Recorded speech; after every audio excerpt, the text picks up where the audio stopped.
এই হচ্ছে আমাদের ইলিয়াস ভাই, একসাথে আমরা চাকরি করতাম। ওনার সাথে দেখা করতে এসেছি আজকে, আর এসে দেখা পেয়ে গেলাম। আসসালামু আলাইকুম ভাই, কি অবস্থা, কেমন আছেন?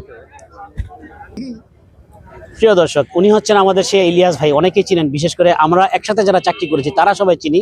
আর আজকে ওনার এলাকায় বেড়াতে এসেছি, সেজন্য ওনাকে একটু বিরক্ত করতে। এই হচ্ছে সেই ইলিয়াস ভাই যিনি জোর করে চার ঢুকেন ঠিকই, কিন্তু চার বিল কখনো দিতে দেন না। আজকে আমরা ওনার কাছ থেকে চা খেতে আমরা সেই নারায়ণগঞ্জ থেকে চলে এসেছি ওনার এই এলাকায়। এলাকার নাম কি?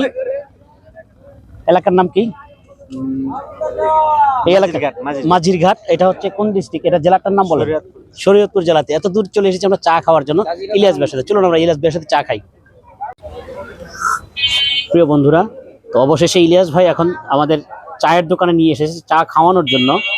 এবং আমাদের সেই প্রাণের ইলিয়াস ভাই, সে এখনো সেভাবেই চা খায়, কিন্তু আমিও ওনার সাথে এখন চা খাবো। একটা সময় আমাদের ইলিয়াস ভাইকে নিয়ে আমরা প্রতিদিন চা খেতাম। তো আজকে ইলিয়াস ভাইয়ের সাথে আবারও চা খাচ্ছি ওনার এলাকায় বেড়াতে এসে। ইনশাল্লাহ আসার রাস্তাটা চিনে গেলাম, এখন থেকে যখন তখন চলে আসবো আপনাদের সাথে করে নিয়ে। আরো যারা সহকর্মী ভাইয়েরা রয়েছেন তাদেরও ইলিয়াস ভাইয়ের সাথে, ইলিয়াস ভাইয়ের বাজারে চা খাওয়ার দাওয়াত আমার পক্ষ থেকে।